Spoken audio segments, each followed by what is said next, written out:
Ahibati fillah, kalau bicara anak, kayaknya semua punya anak yang di sini. Ada yang nggak punya anak? Ya kalau yang siswi belum punya anak lah. Tapi karena kajian kita kajian untuk wali murid atau wali siswi, maka semua Allah kasih anak. Kita bisa melihat orang-orang yang sampai hari ini sudah bertahun-tahun menikah dan tidak dikasih anak. Bagaimana perasaan dia?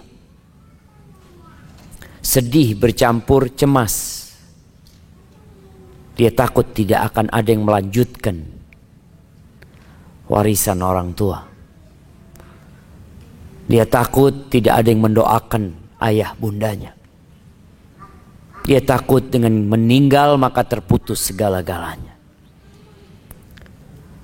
Anak adalah perhiasan dunia. Antum punya rumah besar. Kadangkala orang dikasih kekayaan sama Allah, belum nikah sudah punya rumah. Belum nikah. Masya Allah. Dia masuk rumahnya bosan dia. Karena sendirian. Sehingga terdorong untuk menikah.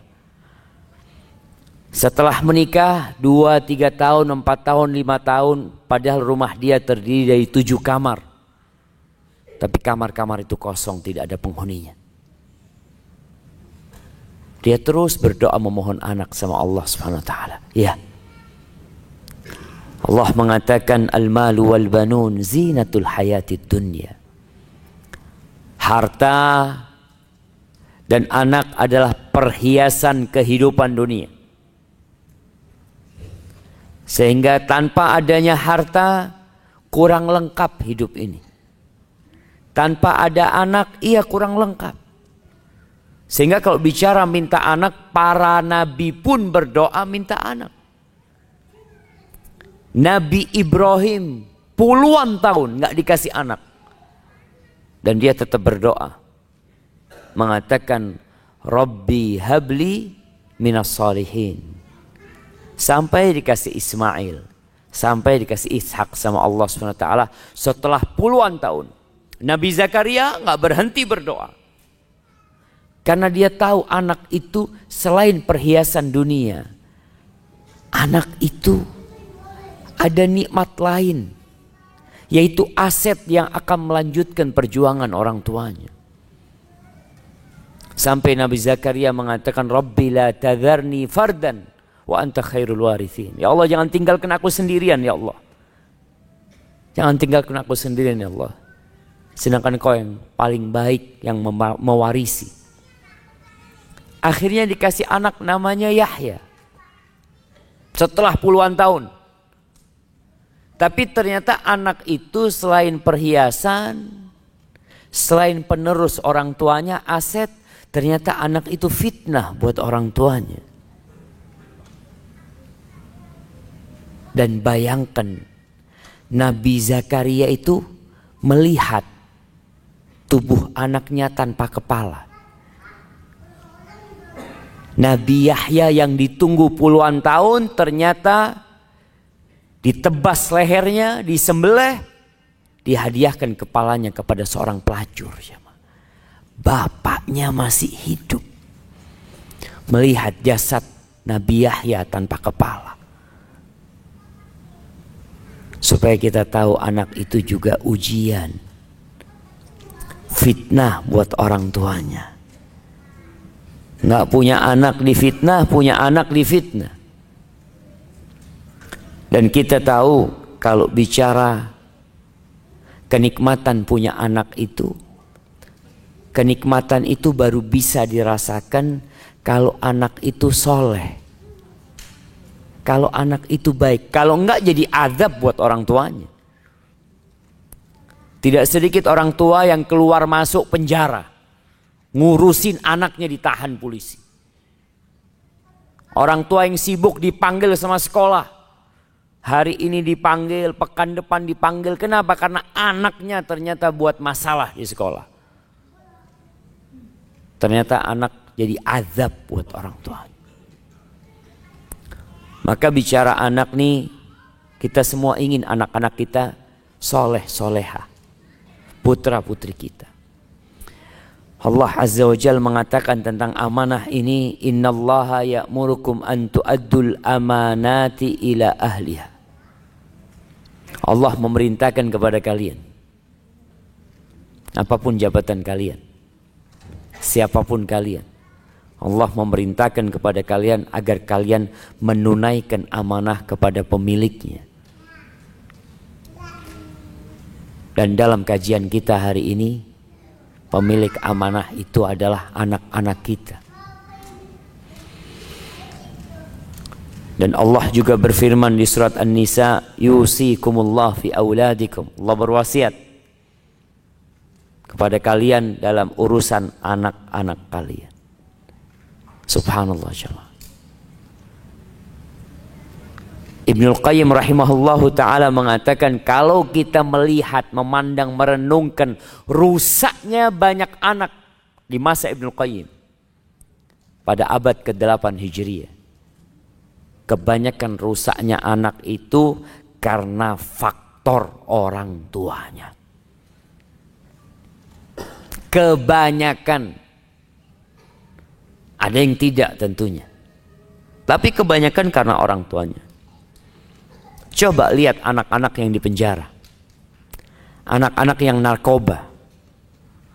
Kebanyakan kamera itu, kamera berita, itu hanya menyorotin pelakunya. Anak ini narkoba, anak ini berzina, anak ini seperti ini. Coba kameranya dipindah, disorot ke orang tuanya. Gimana sih bapak sama ibunya?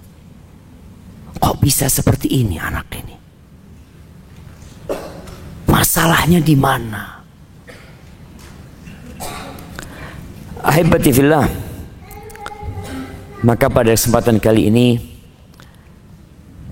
kita ingin berbincang tentang amanah ini, bagaimana kita melaksanakannya. Kalau temanya adalah duhai ayah bunda, tolong dengarkan kami lah. Jangan cuma sibuk cari duit. Dan alhamdulillah, ana bahagia hari ini ada bapak-bapak yang hadir. Berapa persen bapak-bapak yang hadir dari wali siswi? Nah, panitia mana? Mana panitia? Nggak ada registrasi tadi. Ada kan? Berapa persen yang hadir bapak-bapaknya? Masya Allah. Wallahu a'lam. Nggak tahu. Soalnya anak kau lihat ini mungkin 1/3 atau 1/4. Sisanya emak-emak. Ana juga sedih. Kadangkala ketika ada kumpul di sekolah anak, memang ana nggak bisa hadir. Karena perkumpulan itu bertepatan dengan ana juga ngajar. Akhirnya yang bisa berangkat adalah ibu-ibu. Tapi ana bahagia sekali karena ada banyak bapak-bapak yang hadir di sini. Yang pertama, kalau bicara amanah ini, tolong tumbuhkan di hati kita sebuah perasaan bahwa mendidik anak itu ibadah. Itu tanggung jawab dari Allah sebagai bentuk kita mengabdi kepada Allah dengan cara kita mendidik anak-anak itu. Banyak orang tua berkata, saya bekerja ibadah Ustaz untuk kasih nafkah kepada anak-anak. Iya, dan engkau mendidik anak-anakmu juga ibadah. Dan harta tidak mendidik anak-anak kita. Kita yang mendidik mereka. Orang tua. Jamaah, ana sampai hari ini tidak berhenti membaca bagaimana mendidik anak.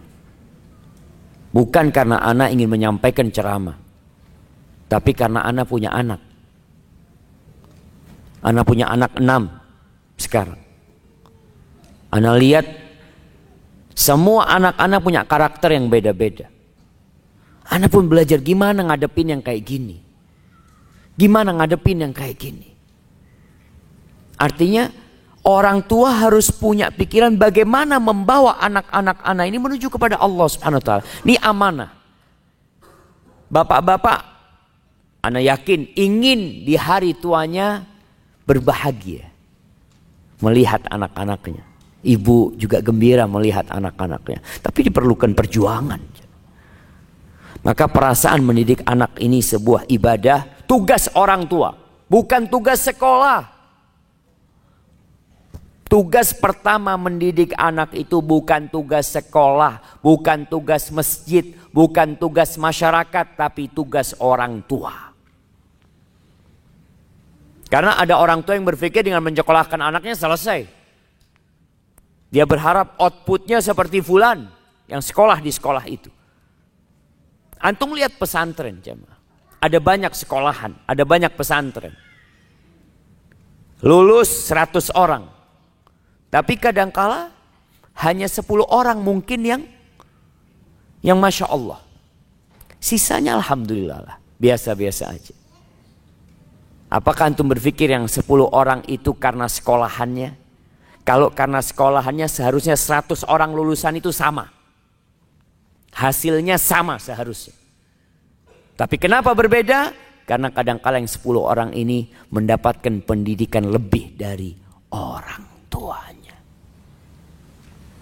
Sekolah itu hanya membantu. Membantu kita. Kita orang tua ini dibantu sama sekolah.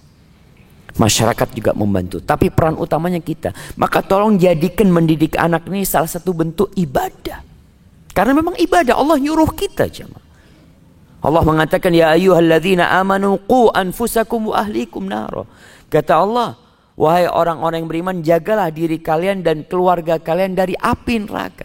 Artinya mendidik anak itu salah satu bentuk bertakwa kepada Allah Subhanahu wa taala. Semua yang antum ajarkan kepada anak itu, Masya Allah, itu akan menjadi amal tersendiri buat kita jemaah. Allah mengatakan nih, wa man ahsanu qawlan mimman da'a ilallah wa amila salihan. Siapakah yang lebih baik ucapannya dari seorang hamba yang mengajak orang lain kepada Allah. Wa amila salihan, dan dia beramal soleh. Dan dia mengatakan aku termasuk orang-orang Islam. Nggak ada jemaah. Kalau bicara profesi yang paling mulia, mungkin engkau sebagai bos di sebuah perusahaan, sebagai pegawai, pengusaha, tapi profesi paling indah adalah mengajak orang lain kepada Allah. Dan kita semua bisa mengamalkan itu. Di mana? Di rumah kita, nggak usah jauh-jauh. Bapak ibu ini jadi pendakwah. Di mana? Di rumahnya. Kalau bicara dakwah secara umum itu fardu kifayah. Artinya kalau sudah ada ustadz yang nyampaikan udah, kita nggak wajib lagi, alhamdulillah. Tapi di rumah kita jadi fardu ain buat kita. Jadi jangan pernah berkata saya kan bukan ustadz, kamu bapak, kamu ibu yang punya tugas tuh anak-anak bagaimana diajarin. Bicara sekolahan, sejak kapan sih ada sekolahan jemaah? Pada masa penjajahan Belanda itu kapan sih mulai ada sekolahan? Mungkin tahun 1900 atau sebelum itu dikit.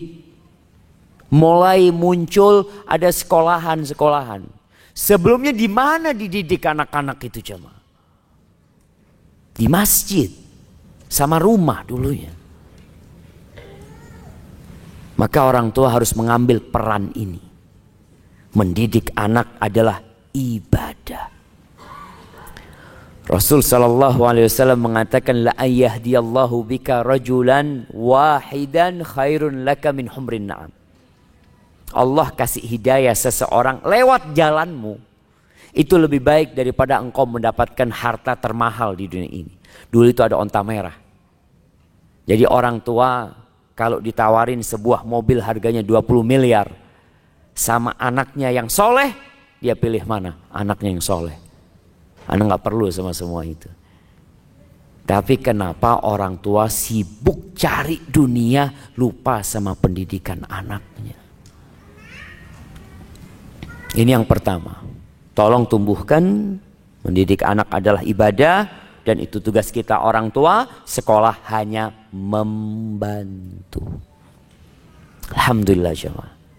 Membantunya banyak sekolah itu. Dari jam berapa sampai jam berapa? Dari jam berapa sampai jam berapa ibu-ibu? Dari jam 7 sampai jam 4. Masya Allah, istirahat ibu-ibu, makan, minum semuanya, nunggu anaknya pulang. Seret. Alhamdulillah. Iya jemaah, artinya membantu banyak sekolah. Tolong kita pun membantu sekolahan. Yang kedua, kalau bicara pendidikan, pendidikan itu adalah suri tauladan. Artinya dengan memberikan suri tauladan. Bukan hanya nasihat didudukkan anaknya, disampaikan kepada anaknya, kamu harus seperti ini, seperti itu. Enggak. Ahibati fillah, suri tauladan yang baik itu lebih utama daripada 1000 nasihat yang disampaikan. Buktikanlah jemaah. Ketika seorang ayah berangkat ke masjid, anak itu melihat, ayah kemana? Ke masjid. Lama-kelamaan dia nangis mau ke masjid, padahal umur baru 3 tahun. Oh ke masjid, mau ke masjid. Aduh, ayahnya nggak mau, karena masih kecil. Padahal ayah tidak pernah mengatakan kepada anaknya, nak sholat ke masjid. Nggak pernah. Tapi anak itu maksa untuk ke masjid. Itulah suri tauladan yang baik. Maka tolong bapak ibu jadi suri tauladan yang baik. Ajarkan kebaikan kepada anak-anaknya tanpa harus berbicara, tanpa harus dudukkan anaknya, tanpa harus bikin slide memberikan penjelasan kepada anaknya. Nah, rokok itu nggak boleh, bahaya ini itu, padahal di kantong bapaknya ada rokok. Jadi anak duduk dengarkan penjelasan bapaknya ya. Iya pak, jazakallah khair, syukron pak. Bapak kenapa ngerokok pak? Bapak ini salah didik orang tua dulu. Jadi yang disalahkan kakeknya. Kalau anaknya ngerokok gara-gara bapaknya. Dan ini masih banyak jemaah. Makanya tolong para orang tua berhenti ngasih nasihat anaknya. Berhenti anak katakan ngasih nasihat anaknya rokok itu bahaya. Berhenti kasih nasihat. Terus apa yang lakukan? Matikan rokoknya. Buang. Nah, tidak ada rokok. Oh siap ayah. Selesai sudah. Kalau mengatakan dokter fulan mengatakan ini, dokter ini mengatakan rokok itu membunuhmu, asbak masih ada. Ya sama aja. Rasul sallallahu alaihi wasallam dalam hadis riwayat Bukhari dan Muslim mengatakan, "Ma min mauludin illa yuladu 'alal fitrah." Tidak ada yang dilahirkan melainkan dilahirkan di atas fitrah. Kenapa ada yang jadi Nasrani? Kenapa ada yang jadi Yahudi? Kenapa ada yang Majusi? Orang tuanya. Fa abawah yuhawidani, karena kedua orang tuanya bikin dia Yahudi. Apakah bikin dia Yahudi dengan mengatakan katakan seperti ini? Nah, enggak jamaah. Dengan anak melihat, memandang orang tuanya, dia jadi Yahudi. Dia jadi Majusi. Dengan melihat bapaknya menyembah mentari, menyembah api, dia jadi seperti bapaknya. Tanpa bapaknya ngajarin jamaah. Maka bicara qudwah, subhanallah. Ini termasuk dasar untuk menciptakan generasi yang baik, untuk mendapatkan mutiara-mutiara indah orang tuanya. Gak banyak berbicara, tapi banyak memberikan contoh yang baik. Makan, bagaimana kalau orang tua, Masya Allah. Ada orang tua yang gak suka sama cabai. Biasanya anaknya sampai tua nggak suka sama cabai. Anak punya istri itu sampai heran sama kita punya tetangga orang Padang. Heran, ya Allah bang, anak-anaknya kecil-kecil makan pedes bang. Kok bisa? Apakah dikasih penjelasan sama orang tuanya? Kita ini orang Padang nak, kita harus pedes makan. Nggak ada jemaah. Tuh anak tahu-tahu cinta pedes sendiri sampai besar. Karena makanan orang tuanya pedes. Langsung seperti itu. Wah subhanallah jemaah. Subhanallah. Kita makan pedes sedikit udah bahaya sudah. Karena ini orang tua. Maka tolong ketika mau melangkah, mau berbuat, mikir. Baik apa buruk. Anaknya melihat. Seperti yang pernah kita bicarakan dahulu. Ada ibu-ibu yang Masya Allah main handphonenya sambil mengatakan kepada anaknya, nak baca Quran. Ibunya pegang handphone. Kira-kira anaknya ngelihat ibunya, ya Allah memalukan bunda ini. Kata dia. Cuma dia nggak ngomong gitu loh. Tapi seharusnya malu. Kalau di kamera tuh ibu sedang pegang handphone, kemudian ngomong sama anaknya baca Quran, itu orang lihat ini yang benar anak apa ibunya gitu ya. Maka tolong berikan contoh yang baik buat anak-anak. Memang kita kadang-kala salah. Kadang-kala kita ketika sadar langsung sembunyikan itu handphone. Sembunyikan itu handphone. Terus terang jamaah, teknologi ini menyandera kita. Kita tersandra, terpedaya dengan teknologi tersebut. Selalu kita berbicara teknologi ini seperti pisau bermata dua. Nah betul. Tapi ternyata selama ini coba dicek dalam setahun. Yang punya handphone. Dalam handphone ini apa sih manfaat dalam setahun yang Anda dapatkan? Selain menghabiskan waktu kosong. Kadang-kala manfaatnya buat ibu-ibu, Anda dalam setahunnya alhamdulillah Ustaz bisa bikin kue satu. Karena dia baca resep dari handphone dia. Setahun jemaah. Hanya satu resep, seharusnya 300 resep dia bisa dapat yang baru. Kalau bicara manfaat dari handphone. Tapi rata-rata hanya untuk WA, omong kosong, buka status, ganti status, lihat statusnya fulan, fulana ngapain, ini itu. Subhanallah. Masih punya waktu buka status orang jemaah. Maka tolong, jadilah contoh yang baik. Yang kedua, yang ketiga, pendidikan itu jemaah rekayasa. Kita perlu merekayasa, merancang. Antum kalau ada istilah rekayasa genetika, Anda dulu berpikir apa sih artinya rekayasa genetika? Ternyata ada buah yang berbiji bisa dibikin tanpa biji. Bisa dibikin sama. Oh ya Allah ya, Masya Allah. Itu manusia bisa tuh. Lalu kenapa dengan pendidikan anak-anak kita tidak melakukan itu?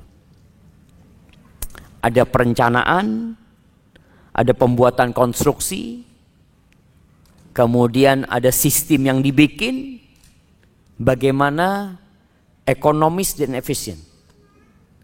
Pendidikan itu. Karena banyak yang selalu berkata, Ustaz kenapa sekolah itu mahal Ustaz? Yang bagus-bagus itu mahal, bisa gratis. Di mana? Bikin sendiri. Ya, bikin sendiri Ustaz kata dia. Iya jemaah. Allahu Akbar jemaah. Orang kalau bicara mahal jemaah, kita lupa. Ada sebagian orang selalu mengingatkan anak-anak ngomong mahal banget ini barang ini katanya. Ustaz daripada bikin sendiri Ustaz. Susah Ustaz. Benar juga. Kalau kita harus bikin sendiri berat jemaah. Tapi mendidik anak kita harus bikin sendiri. Apa yang perlu kita rekayasa? Kita perlu menciptakan suasana yang indah di dalam rumah. Suasana yang mendukung. Ada kedamaian dan ketentraman di sana jamaah. Dasarnya adalah bermuamalah dengan anak-anak kita dengan kasih sayang. Tempat itu bisa menciptakan suasana romantis jamaah. Antum lihat ada tempat-tempat kalau suami istri di tempat itu kok Menyenangkan tempat ini Bang ya. Jadi kata-katanya itu yang keluar cinta, sayang. Ketika ada di tempat itu, pindah dari tempat itu, berubah lagi kata-katanya. Maka orang tua perlu membuat seperti itu. Bagaimana rumah itu baunya harum, suasananya indah, yang masuk gak kepingin keluar rumah. Siapa yang bisa menciptakan itu? Ya ayah bunda. Ayah bunda bisa menciptakan hal itu. Rumah itu bisa mengkondisikan perasaan kita jemaah. Anak-anak yang tumbuh besar di dalam rumah yang bersih ya. Masya Allah, rapi rumahnya tersebut. Kemudian tidak ada keributan di sana. Maka anak-anak akan tumbuh menjadi positif. Kita selalu berpikir anak yang nakal itu, anak yang gak benar itu karena broken home. Karena rumahnya rusak. Jadinya keluar dari rumah itu anak yang rusak. Tapi kalau kita rumahnya baik, Masya Allah. Tuh anak ketemu sama sahib-sahibnya, suka berbagi di sekolah, dia bawa makanan, dia kasih ke teman-temannya. Dari mana dia dapat ini nih? Rumahnya. Maka tolong Bapak Ibu ini duduk bersama untuk merekayasa rumah tersebut menjadi tempat pendidikan yang indah. Sebagian orang tua itu bayar mahal jamaah untuk nyekolahkan anaknya. Nggak tahu apa nama sekolahnya ini?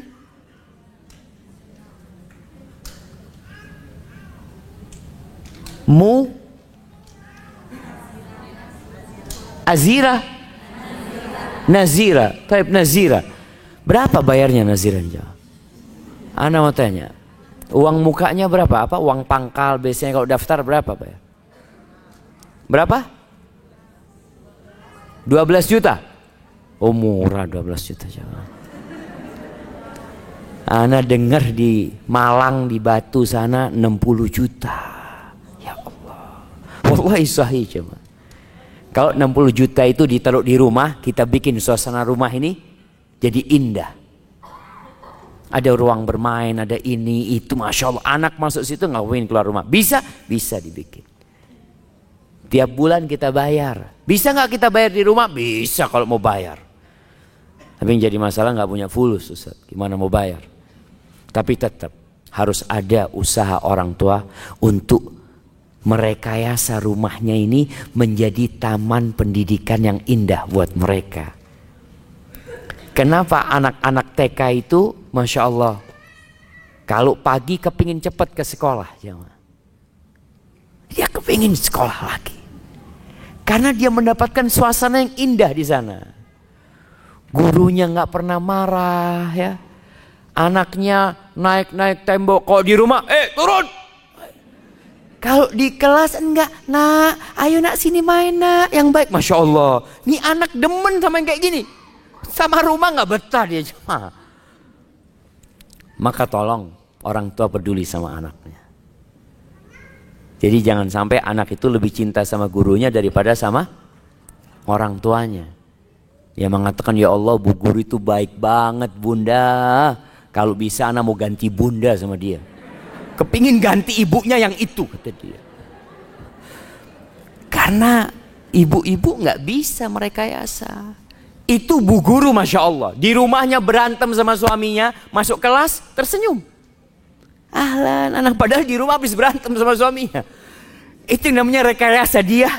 Dia menciptakan sesuatu mau tidak mau harus seperti ini gitu loh. Karena anak didik anak-anak. Nggak boleh yang di luar anak bawa ke sini. Rusak anak-anak nantinya kata dia. Kemudian yang keberapa jemaah? Yang keempat, pendidikan itu adalah perhatian dan cinta. Bismillah.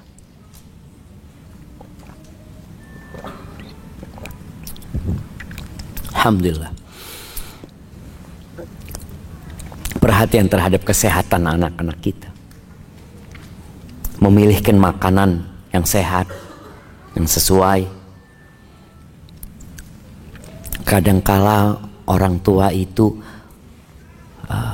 rajin bawa anaknya ke dokter. Rajin. Itu termasuk kepedulian orang tua. Tapi jangan hanya urusan fisiknya yang rajin. Peduli pula dengan urusan jiwa dan hatinya. Karena anak kita ini tercipta dari dua unsur. Yang satu tanah, yang mau tidak mau ya kita harus perhatian. Kadang-kala terluka, kita obatin anak kita. Kadang-kala kukunya panjang, kotor, kita potongin. Itu termasuk kepedulian dengan fisik. Tapi ada hati dan jiwa. Karena Adam tercipta dari tanah, dan tanah itu tidak bisa bergerak. Hanya berupa wujud Adam. Sampai ditiupkan ruh di sana, baru bergerak. Tolong kita peduli dengan fisik anak kita. Rambut dia, ada anak yang Masya Allah jamaah, kalau disisir ibunya nangis. Kenapa? Ibu-ibu nih, ada anak disisir ibunya ini dengan emosi menyisir rambut anaknya jamaah. Kalau pembantu nggak berani, pembantu pelan-pelan nyisirnya, tapi ibu nggak, tarik sampai aduh. Ini gara-gara nggak pernah disisir rambutnya ini. Ya Allah, udah adu-adu dimarahin lagi sama ibunya. Maka tolong perhatian sama rambut anaknya. Ada orang tua yang Masya Allah. Ada orang tua yang ternak kutu di rambut anaknya. Rambut dia nggak ada kutunya. Karena dia selalu ke salon. Tapi rambut anaknya banyak kutunya. Nanti yang disalahkan siapa? Oh, teman-teman kamu nih. Astagfirullah. Kok bisa temennya yang disalahkan? Apa salah temannya? Orang tua jamaah. Tolong berikan perhatian kepada fisik anak kita. Kepada rambut dia. Kalau anak-anak perempuan biasanya rambutnya Masya Allah ya. Kepada kulit dia. Perhatian. Tapi juga perlu berbicara tentang kesehatan jiwa dia. Orang tua harus perhatian. Ada anak-anak yang diam. Ada apa ini? Ada yang pulang menangis. Memang yang terluka bukan tangannya, mungkin hatinya terluka. Coba diperiksa sama orang tua. Bicara kesehatan luar dan dalam. Nabi SAW itu peduli banget sama cucunya, Hasan dan Husain. Beliau itu sering berdoa untuk keduanya ini. Sambil membaca u'idzukuma bikalimatillahi tammah min kulli syaitanin wahamah wa min kulli ainin lamah. Aku meminta perlindungan kepada Allah buat kalian berdua. Nih, orang tua minta perlindungan kepada Allah buat anak-anaknya. Dengan kalimat-kalimat Allah yang maha sempurna. Dilindungi dari apa? Dilindungi dari setan. Nih yang pertama. Yang kedua, wahamah. Hama ini serangga-serangga apal yang berbahaya. Di rumah kita kadang-kala ada kalajengking, ada kelabang, ada kaki seribu, ada macam-macam jamaah. Tolong orang tua perhatian sama anaknya. Wa min kulli ainin lamah, dan dari mata yang hasad yang membahayakan anak. Apa kata Nabi Muhammad SAW? Dulu bapakku Nabi Ibrahim itu biasa membacakan doa ini buat Nabi Ishak dan Nabi Ismail. Ada kepedulian. Ayah tuh kalau pagi hari pegang kepala anaknya, gendong anaknya sebelum berangkat sekolah, baca doa itu bi kalimatillahi tamat min kulli syaitanin wahama wa min kulli ainin lama. Bacain. Bukan cuma anaknya berangkat sekolah, ayah berangkat, berangkat ya, hati-hati di jalan. Subhanallah, mana perhatian? Ya, tapi memang kadangkala yang berangkat duluan anak apa bapaknya? Ibu-ibu, anaknya apa bapaknya? Anaknya, alhamdulillah anaknya. Berarti bapak bisa mengantarkan anaknya. Bapak bisa mendoakan anaknya. Sebagai bentuk kepedulian dan cinta jemaah. Anak itu subhanallah. Ketika ayahnya ngomong, nah ayo baca doa keluar rumah. Ayahnya dengarkan, mudah-mudahan selamat nak ya. Bismillah berangkat. Tapi kadangkala ada bapak-bapak yang lagi sarapan, anaknya berangkat nggak peduli. Tolong diperhatikan anaknya. Kalau bicara cinta, subhanallah jemaah. Ini cinta. Rasul sallallahu alaihi wasallam gimana sih cintanya sama putrinya Aisyah radhiyallahu taala anha. Diriwayatkan oleh Al-Hakim dari Aisyah radhiyallahu taala. Aisyah ini menjadi saksi hidup bagaimana melihat cinta suaminya kepada putrinya. Dan ini penting buat orang tua, buat bapak yang dia duda kemudian menikah. Kadangkala ketika menikah bawa anak dia kurang peduli sama anaknya. Istrinya pun mungkin nggak terlalu peduli sama anaknya karena bukan anak dia. Maka bapak harus peduli sama anak. Lihat kondisi anaknya, ngobrol sama anaknya. Kadangkala ada istilah dulu apa? Ibu tiri. Ibu kota lebih kejam daripada ibu tiri kata dia. Ada unsur ibu tiri ini biasanya jahat. Itu dalam pandangan sebagian manusia. Padahal enggak sebenarnya. Masalahnya bapaknya enggak peduli sama anaknya. Bukan ibu tiri yang jahat. Kalau bapaknya peduli, berani tuh ibu tiri jahat. Enggak berani. Tapi karena si bapak enggak peduli sama anaknya, yang penting kasih duit, dia lebih percaya sama istrinya daripada sama anaknya. Maka nih tema kita, dengarkan omongan anaknya. Tolong didengarkan. Harus ada waktu khusus perhatian sama mereka. Kata Aisyah radhiyallahu taala anha, "Ma ra'aitu ahadan kana ashbaha kalaman wa hadithan min Fatimah bi Rasulillah sallallahu alaihi wasallam." Aku enggak pernah melihat seseorang yang kalau ngomong bicara itu lebih mirip dengan Nabi SAW daripada Fatimah. Fatimah itu mirip sekali sama Nabi SAW. Kalau berbicara, kalau ngomong, masya Allah, halus banget. Itu Fatimah radhiyallahu taala anha. Wa kanat idza dakhalat alaihi rahaba biha. Kalau Fatimah datang, Nabi sallallahu alaihi wasallam subhanallah menyambut Fatimah. Beliau berdiri jemaah, berdiri Nabi SAW menyambut putrinya. Fa akhadha biyadiha, diambil tangannya, diciumin ini Fatimah. Fatimah udah punya suami, Fatimah udah punya anak, tapi tetap peduli orang tua sama anak. Kalau itu sudah punya anak dan punya suami, gimana masa kecilnya dulu? Nabi ini perhatian dan cinta, bukan hanya perhatian. Dicium itu Fatimah, kemudian didudukkan di tempat duduknya. Di tempat duduk Nabi SAW. Ini perhatian plus cinta. Makanya Al-Aqra bin Habis ketika datang ke kota Madinah, dia tanya, "Atuqabbiluna sibyanakum?" Apakah kalian mencium anak-anak kecil kalian? Kata, "Naam," kata dia. Kata Nabi SAW, apa kata Aqra? "Oh, kita enggak mencium anak-anak kita," kata dia. Ini orang tua jaga apa? Jaim. Jaga image supaya tetap ditakutin sama anak-anaknya. Kata Rasul SAW, "Ar-rahimuna yarhamuhur rahman." Orang yang mengasihi itu akan dikasihin sama Allah SWT. Dalam riwayat lain Nabi SAW mengatakan, "Awa amlik in naza Allah min qalbika rahmah." Apa yang bisa aku lakukan kalau Allah sudah mencabut kasih sayang dari dirimu? Maka tolong orang tua, tebarkan cinta. Bikin anak itu merasa bapaknya ini cinta. Dari mana? Orang ibunya juga cinta sama anaknya. Jangan pernah ngulangin ibarat-ibarat ibu ini nggak suka sama kamu nak. Jangan. Bapak ini benci sama kamu ini nak. Ya Allah.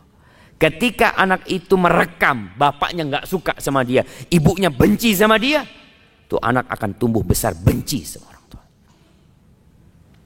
Anak itu berbuat salah wajar. Dia anak-anak. Anak kadangkala kalau lenggur anak-anak, ya anak-anak naik kemana-mana gitu ya orang tua, turun. Anak punya bibi ngatakan, "Syafiq, kamu lebih parah dari itu dulu," kata dia. Oh siap, berarti kita harus tahu diri. Kita juga nakal dulu jamaah. Tapi kita nggak pernah mendapatkan kata-kata benci dari bapak ibu kita. Maka jangan sampai kita ini yang mungkin berpendidikan tinggi tapi nggak pernah belajar bagaimana mendidik anak. Akhirnya kita tebarkan kebencian dalam rumah kita. Tebarkan cinta dan kasih sayang. Itu penting buat mereka. Kemudian yang keberapa? Kelima. Keenam. 5, 6 terserah lah. Soalnya yang nggak mencatat cuma gini-gini aja. Anda lihat bapak-bapak lebih menghafal daripada ibu-ibu. Ibu-ibu Masya Allah nyatet. Kalau bapak-bapak nggak Ustaz. Cukup dilihat Insya Allah sudah bisa dipraktekkan Ustaz. Masya Allah. Itu mungkin kelebihan para bapak-bapak. Karena bapak-bapak nanti nyontek sama istri nanti lah. Kan istri yang nulis Ustaz. Nah, kalau bicara pendidikan, tarbiyah itu adalah adab dan etika yang kita ajarkan kepada mereka. Bukan hanya transfer ilmu. Enggak. Makanya kalau kita lihat para ulama tafsir ketika mentafsirkan firman Allah, ya ayyuhalladzina amanu qu anfusakum wa ahlikum nara. Wahai orang-orang yang beriman, selamatkan diri kalian dan keluarga kalian dari api neraka. Apa kata para ulama di antara riwayat dari Ali bin Abi Thalib, allimuhum wa'addibu. Ajari mereka dan kasih adab mereka. Jadi ada ilmu yang ditransfer, ada etika yang diajarkan. Kalau bicara ilmu kita katakan ini haram, ini nggak boleh, macam-macam lah. Ilmu tentang Allah Subhanahu wa taala, tentang kebesaran Allah, tapi ada adab dan etika yang ditanamkan kepada mereka. Ya, seperti adab menyambut tamu, kita ajarkan kepada anak kita. Adab makan, nih orang tua ketika makan sama anaknya, makan dengan benar. Usahakan ya. Ana berapa kali sampaikan di beberapa kajian, usahakan orang tua ini punya waktu makan bersama anaknya 1 nampan. Bukan 1 meja makan. 1 apa? Nampan ini apa bahasa Lampung? Ya nampan. Nampan ya piring besar lah itu jamaah. 1 nampan. Makan sama anaknya. Di sini ada adab dan etika yang bisa antum ajarkan. Bukan kalau orang kaya kan biasanya meja makannya itu Masya Allah lebar sekali. Antara bapak sama anaknya jarak 2 meter. Gimana mau ngajarin adab? Usahakan tidak ada jarak antara antum sama anak antum. Makan 1 nampan yang kepala beradu sama anaknya. Gimana indahnya jemaah. Antum mengajarkan adab nih. Kepala beradu. Nah, kalau makan dengan tangan kanan. Nah, ya Allah. Rasul sallallahu alaihi wasallam makan 1 nampan. Bukan sama putranya. Sama putra istrinya. Sama anak-anaknya Ummu Salamah. Ummu Salamah subhanallah. Nah, sama anak-anaknya Ummu Salamah. Makan bareng 1 nampan. Anak kecil kadang kala ngambil ini ngambil itu. Nabi SAW mengatakan kul mimma yalik, makan yang dekat dengan engkau nak. Baca bismillah dulu, pakai tangan kanan, makan yang dekat dengan engkau. Indah sekali nih jemaah, bicara adab. Ketika ada tamu, ajak anaknya menjumpai tamu.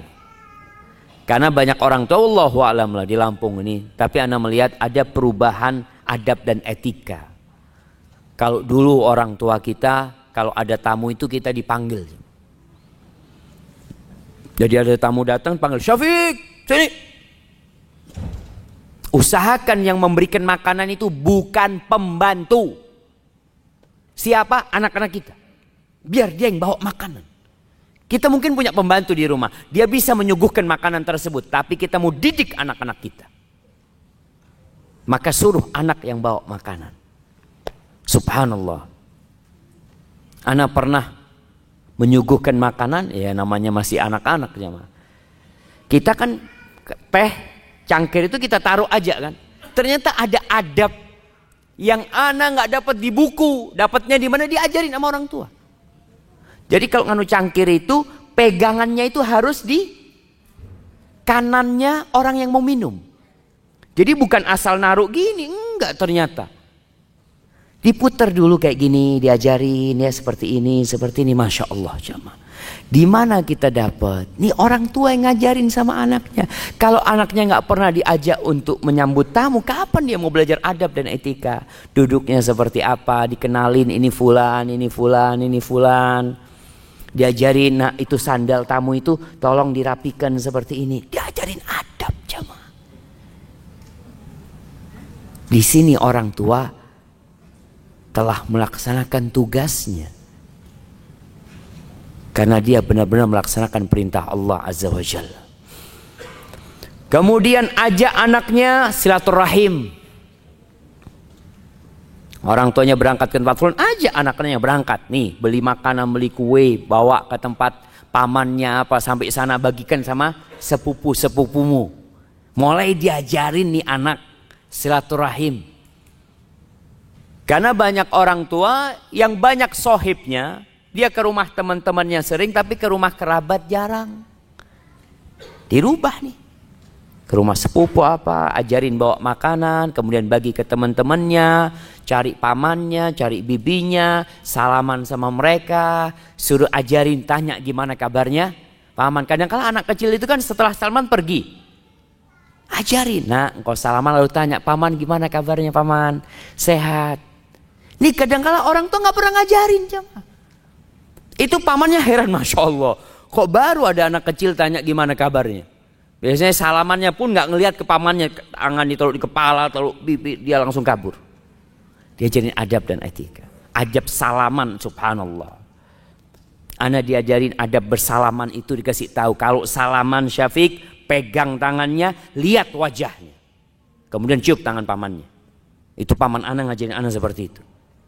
Supaya lihat. Dan ini termasuk adab etika yang harus kita ajarkan. Kalau bersalaman itu jangan bersalaman ke sini, matanya ke sini. Salaman, salaman. Ini banyak terjadi ya. Ajarin adab anaknya. Ya, orang tuanya harus mempraktekkan dahulu. Ketika bersalaman, lihat ke wajahnya. Ahlan wa sahlan. Gimana kabarnya? Jalan pun ternyata ada adabnya. Kita anak kecil kadang-kala jalan pakai sandal, nyeret sandalnya. Sampai tipis belakang sandalnya itu ya. Antum lihat kalau anak antum seperti itu, oh adab jalannya nggak bener nih.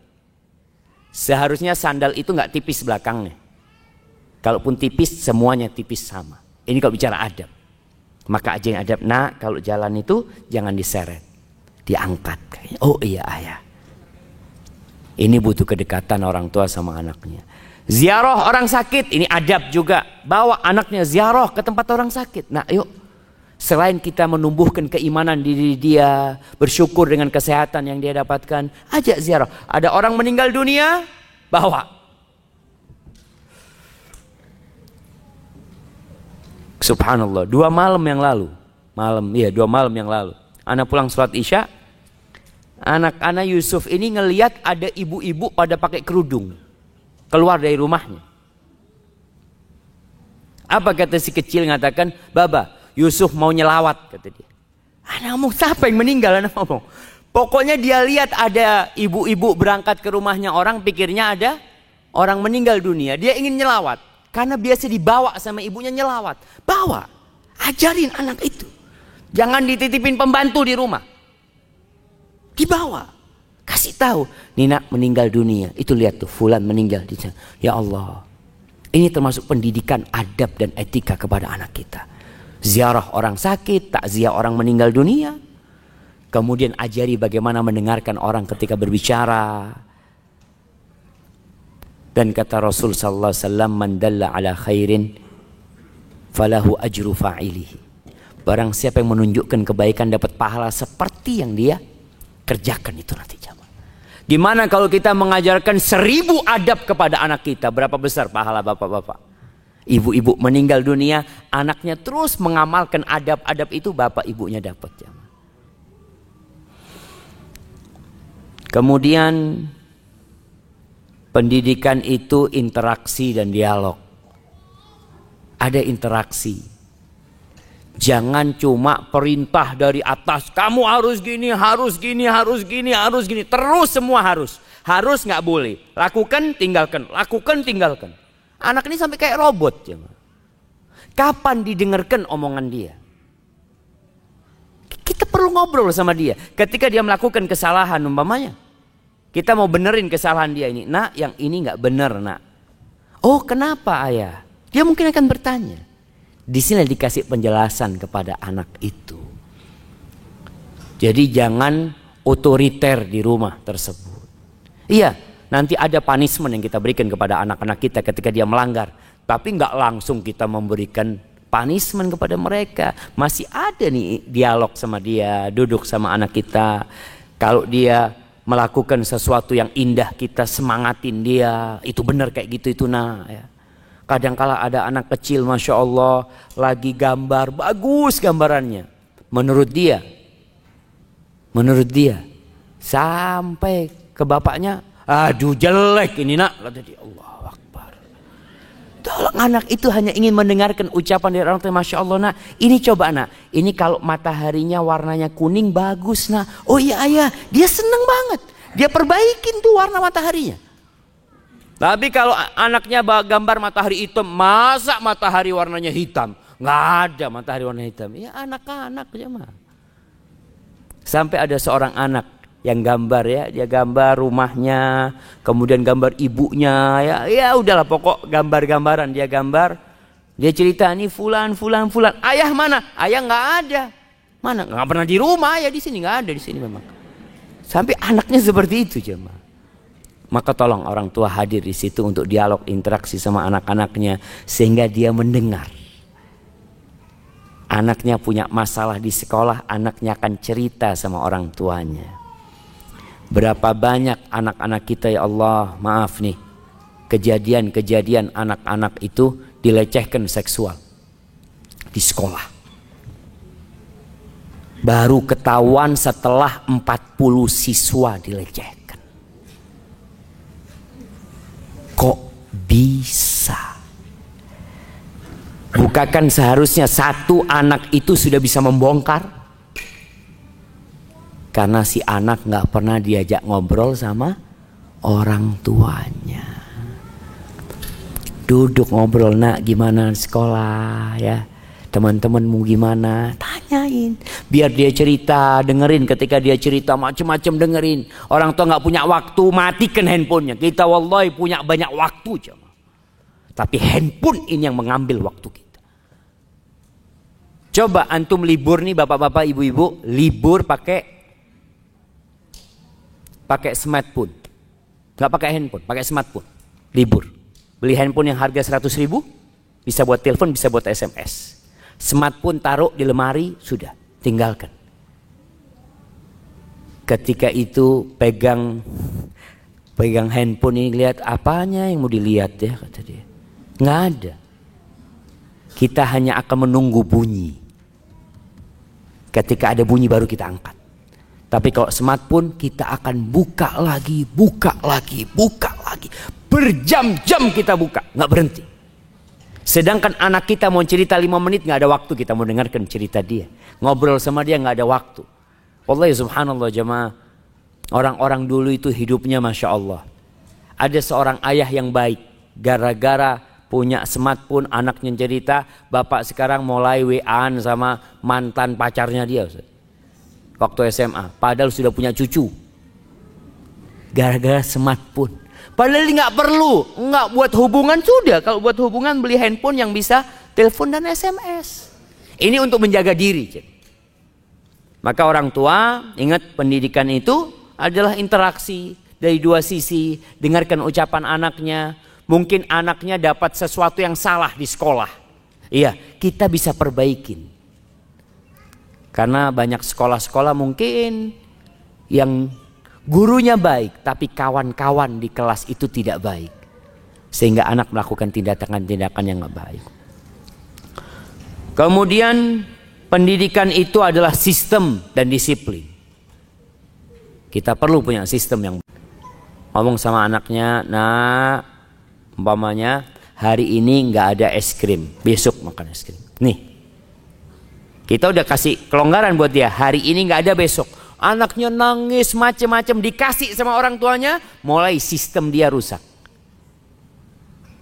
Anak bukan lagi taat sama orang tuanya, tapi dia tahu orang tua anak ini ikut keinginan anak. Enggak. Kita orang tua harus disiplin. Kita jelaskan kepada anak kita. Anak itu nangis, ya sudah. Biarkan dia menangis, nanti berhenti sendiri. Ada anak yang menangis di supermarket ya, sampai gulung-gulung, bikin orang tuanya malu. Karena dia tahu orang tuanya akan belikan yang dia inginkan. Jangan. Ada seorang anak mungkin yang menginginkan sesuatu yang tidak lazim, jangan dikasih. Tapi kalau memang yang dia inginkan sesuatu yang dia perlukan, dan kita memang ingin memberikan hal itu kepada dia, mungkin kita tinggal kasih tahu, nanti nak, insya Allah bulan depan ayah akan kasih. Tapi yang jelas kedisiplinan orang tua ketika melarang, konsekuensi juga. Ya sudah dilarang. Jangan pelin-pelan ketika mendidik anak kita. Kemudian jamaah, pendidikan itu juga metode yang baik dan kebijakan dalam mendidik anak kita. Jadi pakai cara.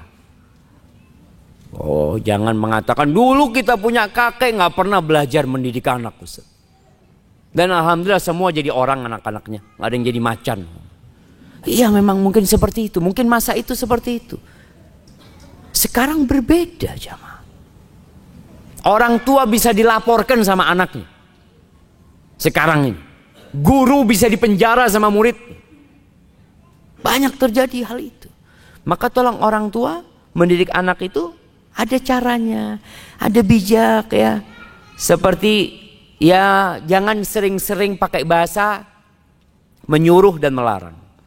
Tapi ada bahasa-bahasa yang positif sebenarnya.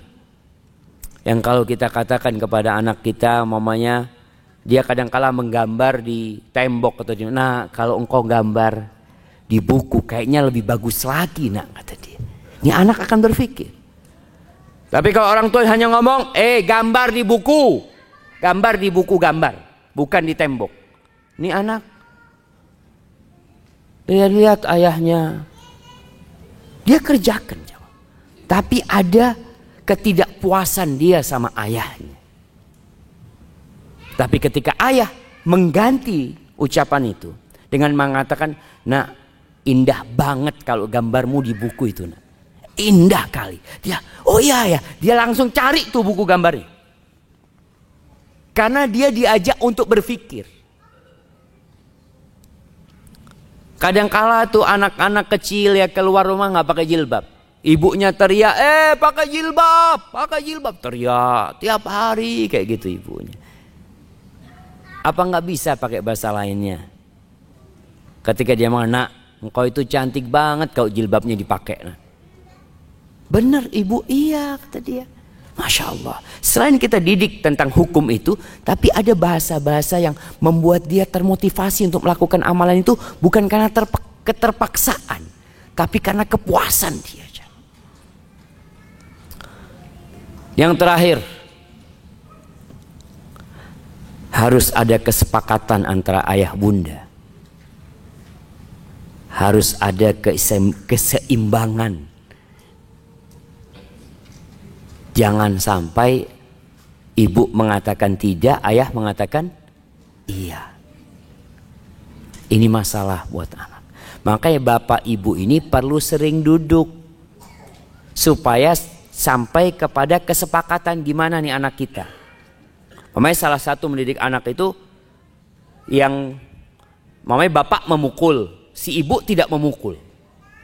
Kadangkala sang anak ini jadi lebih condong kepada ibunya. Enggak, aku lebih cinta ibu. Ibu enggak pernah mukul, kata dia. Seharusnya kalau memang mau dipukul, ayah bunda sama-sama mukul.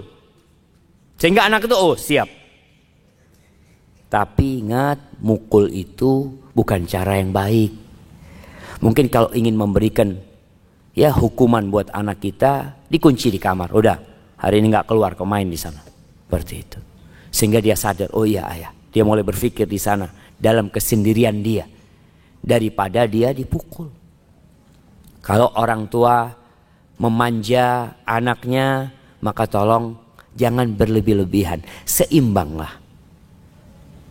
Kita nggak boleh terlalu keras sama anak, kita nggak boleh terlalu lembut kepada anak, tengah-tengah dengan kesepakatan bersama Dan sebagai penutup, berdoa.